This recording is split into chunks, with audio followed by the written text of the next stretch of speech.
All right. Hey, we're sitting here. We're going to be talking with Eli Yoder. Eli, kind of introduce yourself. Give me a brief uh, kind of description about, I consider you an expert on this subject, being a former Amishman. Can you give me a little bit of your background before we start this video?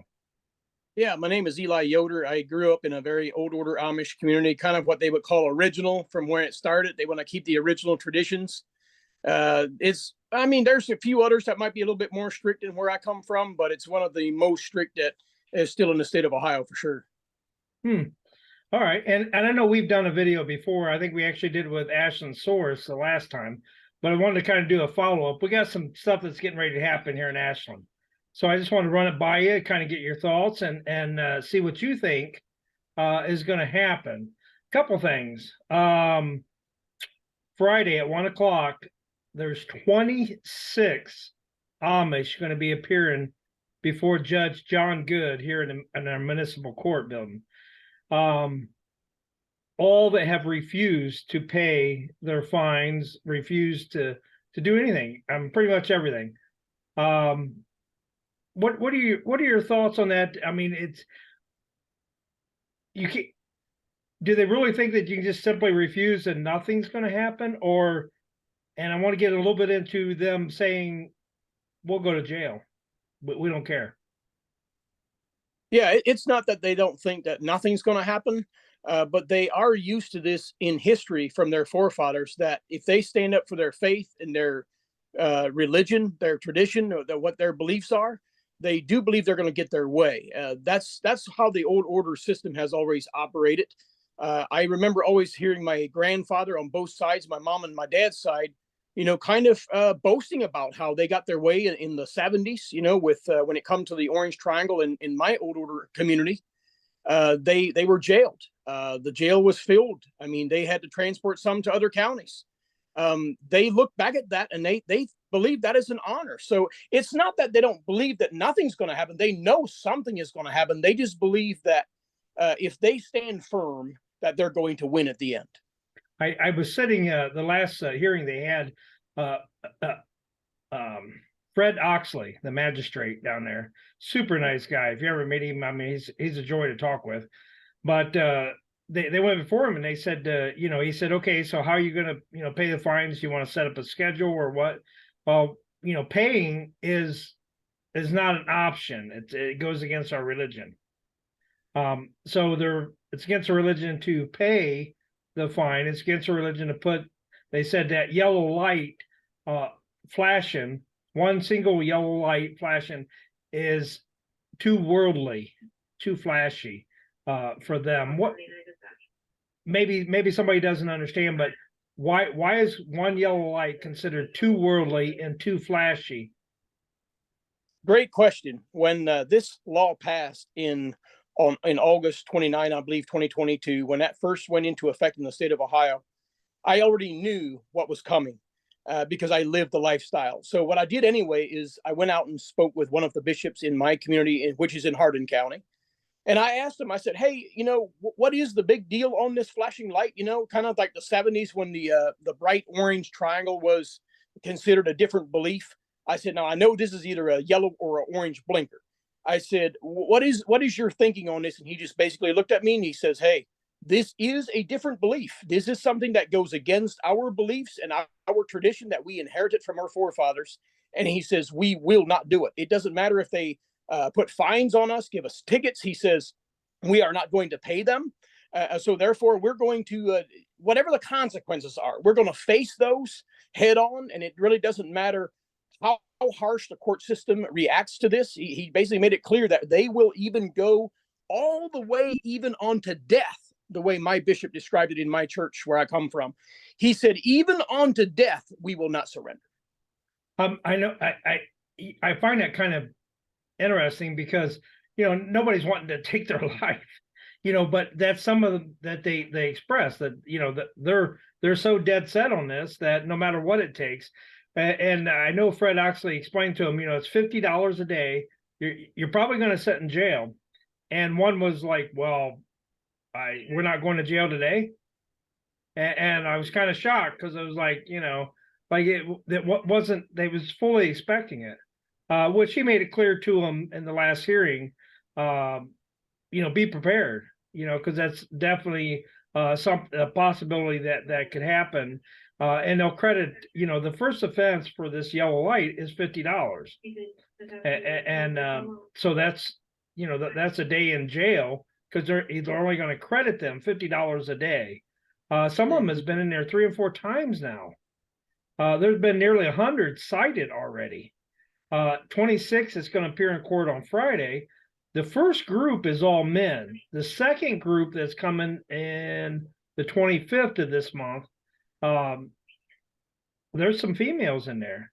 Now, what's the Amish thinking? I mean, are they the females willing to go to jail as much as the males, or you think there'll be a little hesitation on there? Well, they're all taught to stand firm in their beliefs. Now, in the 70s, when I always heard my grandfather and my own father talk about this, at that time it was always men. But they did tell the women that when their husbands, all the men are locked up and they are out and about with a horse and buggy, and they do get pulled over, not to give in, go to jail as well.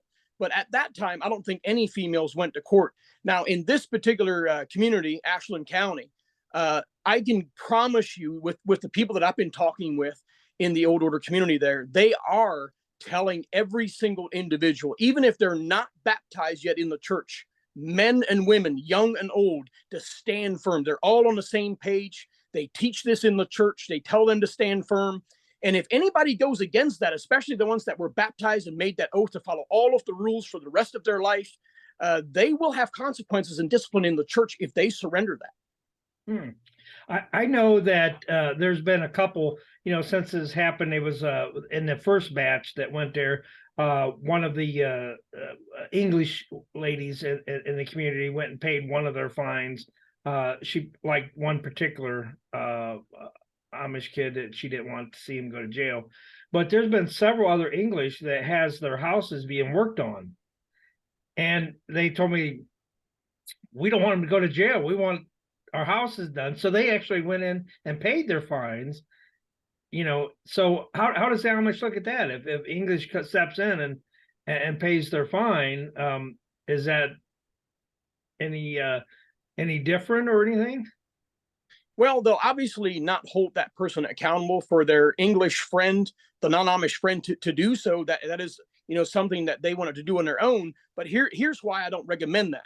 In the community where I'm from, if any outsiders, non-Amish people would step in and do such a thing, they would be looked at as, a bad person. Hey, you just went and did this, and we're trying to make a point here. We want to stand firm, so nobody should pay that fine. So if it's a friend that has been doing business with the Amish, that you might put that in jeopardy right there if you step in and pay for that. I know they're doing it for, out of love and respect for the Amish, because they do respect them, and that's probably why this person went forward and paid that. But some of the Amish may quit doing business with a person that did such a thing to go and pay that fine, because they are against doing that. 26. I asked one of the Amish down there. I said, "What's it going to take?" I mean, I know that in law enforcement, they'll they meet equal or one step above whatever reaction it is. If you resist it, everything steps up one step. So if something doesn't work, then something has stepped up. So I wonder what they're, I'm guessing now that it's getting to a point where they're about ready to start taking their buggies and their horses. I know that's an idea that's being passed around right now to confiscate. So I asked one of the Amish, I said, "What are you going to do when they start taking your buggies?" And he just looked at me and said, "We make buggies every day." I'm like, "Well, how many are you willing to lose before you say, okay, He said, "We'll fill their lots up." So, I mean, it just seems like they're so set on this. I think it's going to have to, I think the law is going to have to come down on pretty hard to get them to kind of see this. And I'm surprised, like just the northern part Amish, which is the more old order Amish, are the ones that's refusing. But some of them up there do have lights on, or they put them on in certain ways so they not get a ticket. Because I know one of the deputies got pulled one over, and they said, "Well, we got a light right here. If we put it on, will you not give us a ticket?" And he's like, yeah, but if you take it back off, then you're going to get a ticket.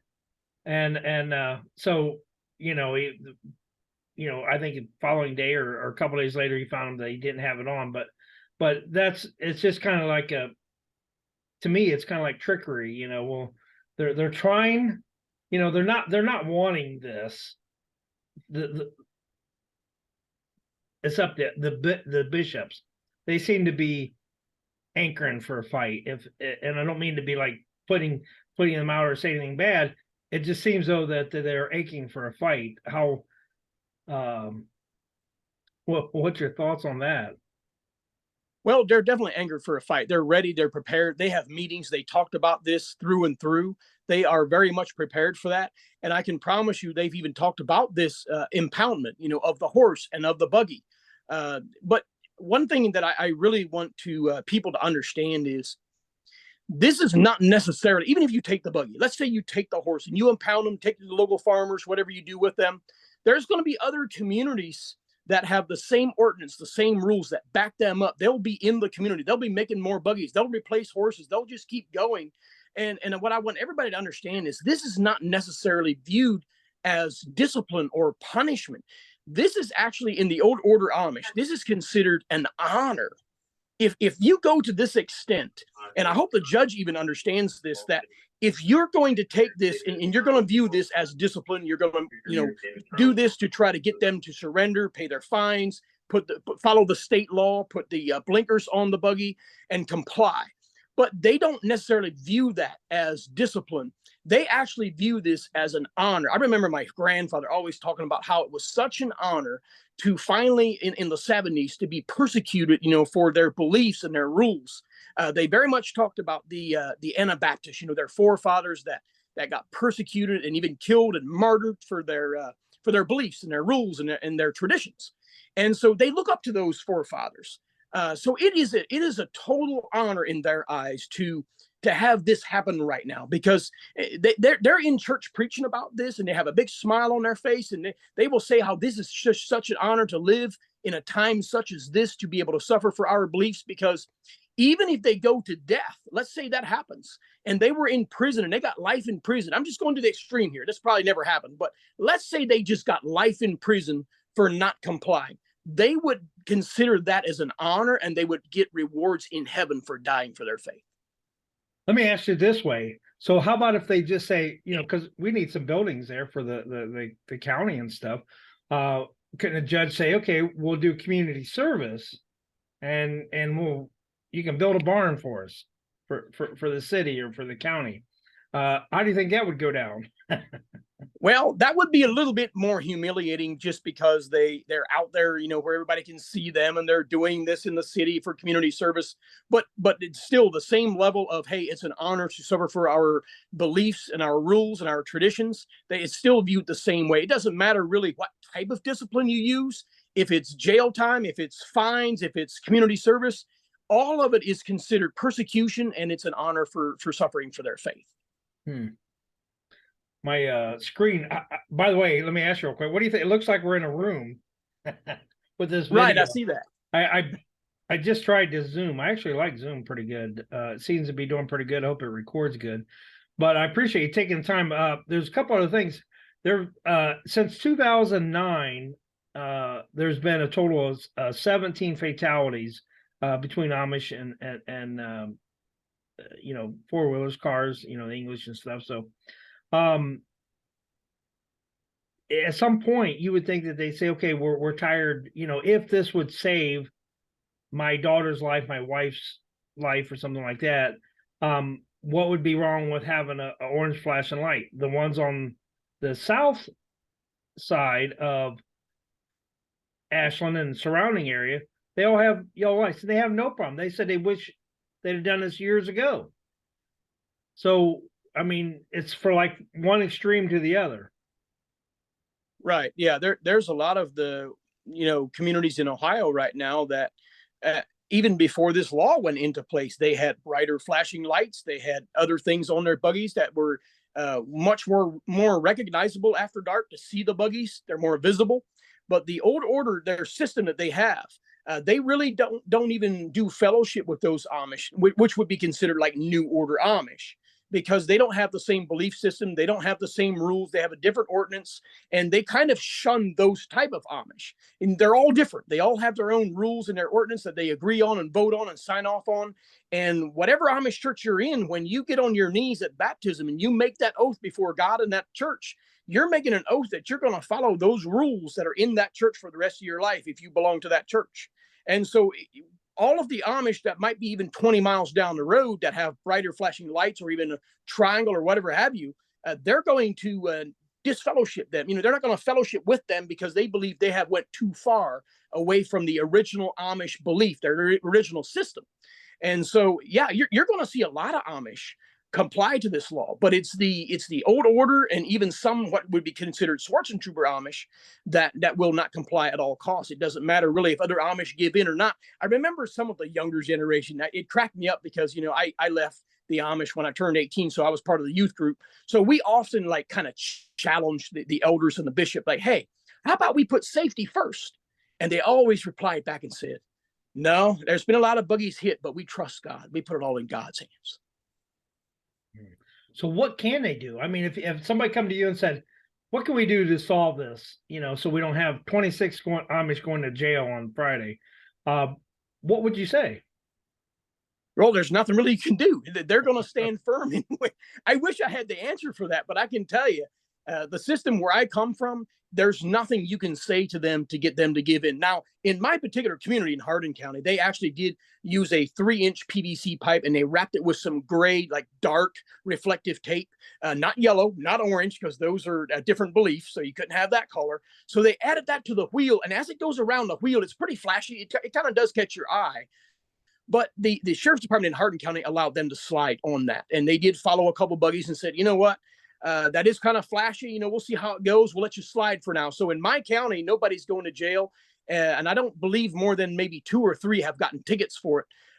But again, they're going to make small deviations maybe here and there, but they will never go all the way in putting those colors that they consider of the world. It's way too worldly to have, bright colors like orange. That's also why you don't wear hunter's orange. We were given tickets because we were hunting without orange, and a game warden, he enforces the law. He comes around and he would give us tickets during hunting season and say, hey, you Amish people are not following the law. You have no orange on your head or a vest. And they gave us a ticket, and the Amish church says, oh no, you ain't paying that. You ain't, or you're not paying that. So it's the same way. Even the septic system in my county, there was a new law back in, I believe, 2012. And my sister and her new husband, they moved out of the community because they had built a new house. The older houses were grandfathered in, but the newer houses had to have this new septic system. Well, the Amish churches, against their religion, to have this septic tank under the house. They have to have an outhouse. And so they condemned my sister's home, and they said, hey, you got 30 days to move out or you're going to jail. The Amish church says, okay, don't give in. You're going to jail. Well, my sister and her new husband, they packed up and they moved up to Michigan to a different Amish community. They said, heck with that, huh? Yeah, they said, we're not bowing down to this nonsense. This is stupid. We're not going to jail for your beliefs. So they moved. There was another question. I was sitting here trying to think of a real important one. And for the life of me, it kind of slipped my mind here. I wish I put some notes on this other screen here. Let me check that out there.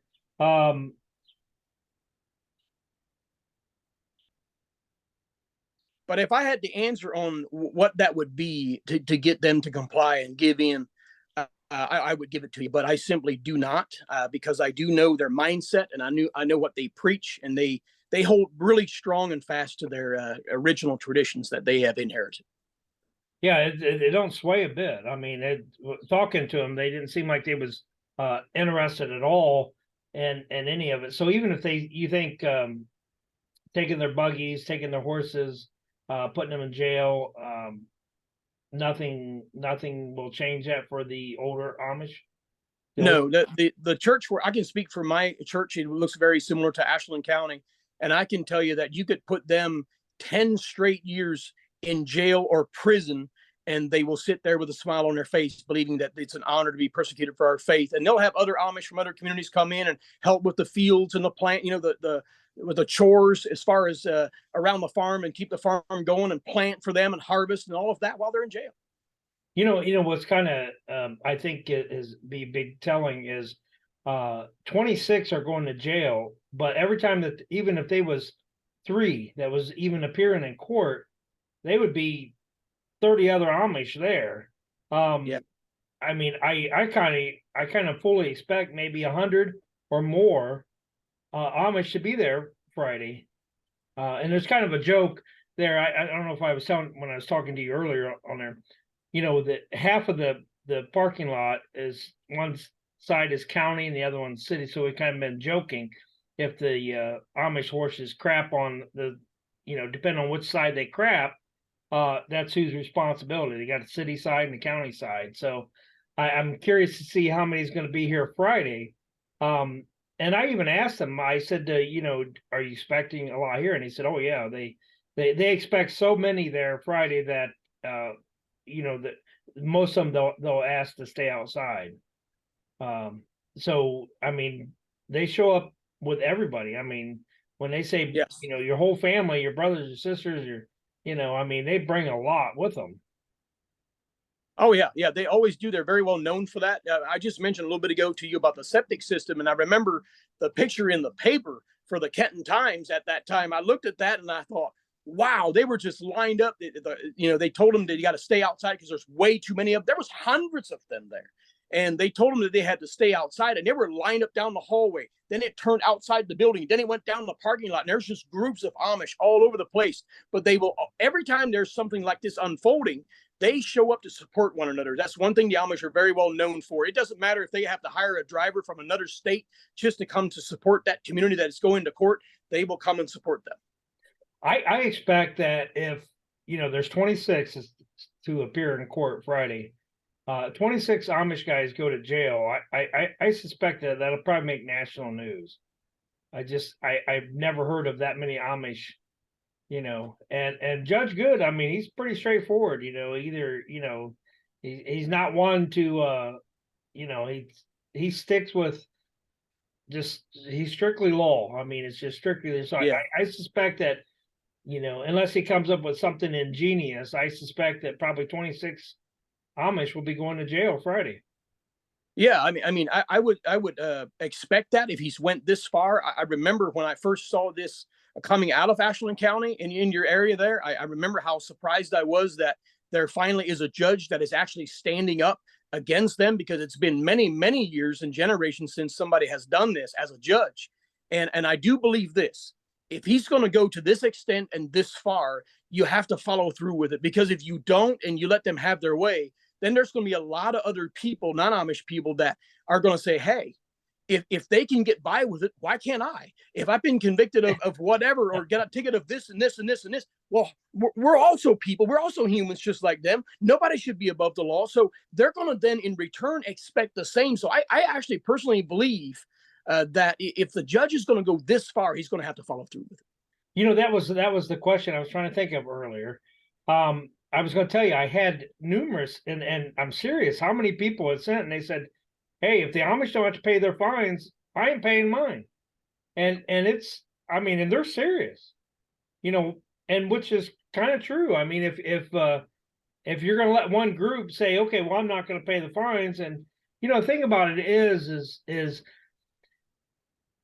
there's a lot of people that's getting upset. You got the people that love the Amish, no matter what they do.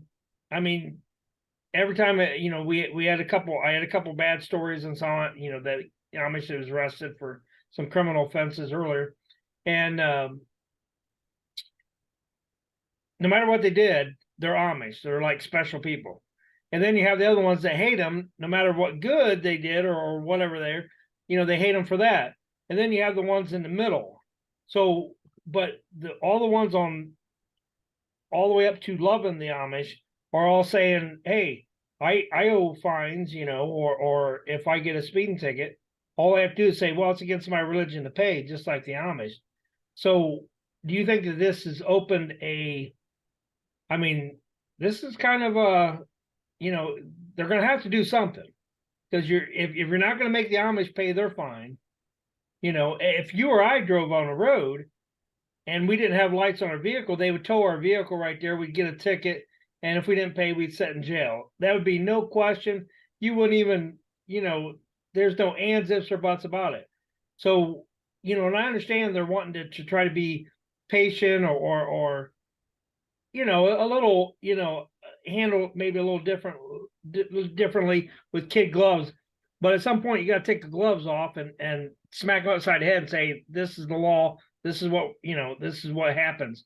Do you think that's what it's going to take before they say, okay, we'll do that, or just start walking? I mean, if you're not going to obey the law, then walk.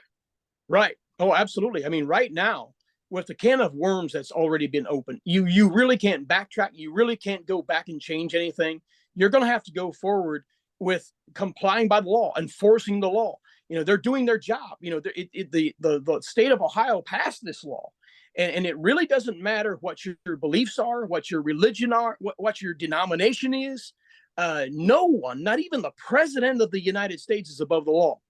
So if you're going to go this far, you've now already opened this can of worms. And that's why I said earlier, I was surprised that it went this far when I first saw this thing unfolding. But as far as it has now went, you definitely don't want to go back and let them have their way, because you're going to have protests probably. In my opinion, I think a lot of people are probably going to come out and they're going to protest against this stuff. Like, hey, if they can do this, then why can't I? Right. Nobody's above the law. And I think it's going to probably cause quite a bit of outrage if there's any backtracking and trying to let them just have their way. So yeah, in my opinion, I think we've gone already far enough. There's no turning back. I was going to say, I mean, I don't see an out for either side on this, because it's gone so far now. They've both kind of dug in and said, okay, this is the hill that we're ready to die on. And I'm not saying that anybody's going to die. I don't want anybody to think I'm, but is it, I mean, there's really no way to back out of this. There's no way to settle this, so I fully expect 26 guys going to jail Friday.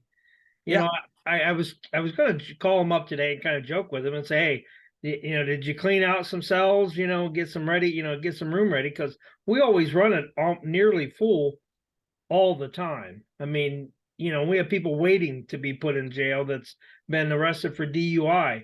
So I'm really curious to see what's going to happen Friday. I mean, is it going to say, we just don't have the room for you, but we're going to sentence you to jail time, or are they really going to send them to jail? I mean, anything less than going to jail, do you think that is backtracking? Yeah, I do believe it is, because they will still continue. Let's say you don't give them jail time, and they're going to continue without following the law. They're not going to put a blinker on there. So it doesn't matter how many hundreds of tickets you're going to give them. Again, they're going to, in the future, be in front of that judge again. Are you then going to give them jail time if you didn't this time? See, where's it going to stop? That's the point. Where's it going to stop if you're not going to put your foot down now? So, I mean, if you're not going to give them jail time this week when they appear in court, then when will you? And because where's the line that you're going to draw? That's the thing. All right, we got 10 minutes. It says for the end of the video here. So the last 10 minutes, we'll kind of wrap it up here. You actually have I think a YouTube, you podcast and stuff like that, right? Yeah, I'm on YouTube. A little bit of information on in case anybody wants to kind of, or a way that they can contact you if they want to, chat with you on something like that. Yeah, I mean, I do Amish Q&As. I talk about the Amish, Old Order Amish, where I come from, on YouTube, on TikTok, on Facebook, on all three of those platforms under my name, Eli Yoder. On TikTok, it's YoderToter40. But I talk about a lot of these issues, actually. I've done, when this first broke for Ashland County about September or August of last year, I even talked about that on there. So I really the reason I do that is because I want people to understand that you can never put all of the Amish in the same boat, because they are all literally different. Every single church, even if they look the same, even if they dress the same, their churches where they attend, they have different rules. They have different ordinances that they follow, and you can never put them in the same boat. And lots of times, me coming from the Amish, I can just look at their dress code and their dress style, and I can tell you if they're Old Order or New Order or Mennonites, because I'm used to their dress style. We were not even allowed to have lay down collars on our shirts because it had to be buttoned all the way tight underneath the neck, because that was the rule, the code that we had in our ordinance. So you can never put them in the same boat. I always talk about these issues and separate the new order from the old order and what their beliefs are and where they originated from, out of Switzerland when the Anabaptists came over to America. All of those things I pick apart on all of those platforms. So you can look me up on YouTube and Facebook under my name, Eli Yoder. All right. I like that. Yoder Toter is what you said. Yeah, I go by Yoder Toter on TikTok, Yoder Toter 40. Now, Yoder Toter is actually considered the van, the 15 passenger vans or whatever that you use to haul all them Amish around. And of course, most Amish are last name, or the most popular last name is Yoder. So you just call them Yoder Toters. Yep. There you go. Real quick, would you be, maybe we could do a follow-up video after the court thing, and we'll see how this thing turns out. Any predictions you want to make real quick before we leave there? What, I mean, other than what we talked about, how do you think this is going to go down Friday? Well, I can tell you what I think is going to go down is I've watched the live feeds when they appeared in court before, and just listening to that judge, he sounds pretty stern. I'm actually expecting him to sentence all 26 in jail. And I think we're going to, obviously, like you said earlier, I think there's going to be some major headlines. It might even go viral. It might even be national news, because the way I have seen his demeanor and how this judge represents himself and that county about no one's being above the law here, I do see him actually. My prediction is going to be that he's going to send all 26 to jail. All right. We'll find out Friday at 1 o'clock, and then maybe Friday evening I'll get you back and we'll do another video to talk about this. It's quite interesting. I'm telling you, I'm not sure how to, I support your way that you want to believe in stuff, but I've covered so many Amish buggy crashes. I just find it hard to believe that you would fight something that, potentially, there, since they've done the buggy law, and most of them have been having the flashing yellow light, there's been no accidents. I mean, you haven't seen none of me covering anything. There's been no accidents, and but on the flip side, there's been no accidents the ones that didn't have it either. So I don't know. I just I'm curious to see how this is going to turn out. Like you said. I mean, I can tell you, even where my brother lives, I got two brothers in Huntington, Tennessee, and it's considered a New Order Amish. They have batteries, multiple batteries underneath the buggy seat. And these lights that are hooked up on the outside, the rear and the front, they are just as bright as this car headlight. And in the rear, you can see a flashing one and the steady red ones. I could see this buggy from 2 miles down the road, and they got hills, they got curves down there, and you hardly ever hear of any buggy accidents down there. Yeah, I was down in Holmes County, and it looks like a freaking Christmas tree going down the road. I mean, they got lights all over the place. I mean, it's not one, it's like, a dozen on both sides, So, Yes. It's just from one extreme to the other, none to an overload. So anyhow, we'll see what happens. Thank you, Eli. I appreciate you talking to me. And like I said, I look forward maybe doing a video Friday and seeing what happens with this. And we'll go from there. All right. Sounds good. Thank you very much for having me on. Hey, thank you, sir. And you have a great day. All right. You too.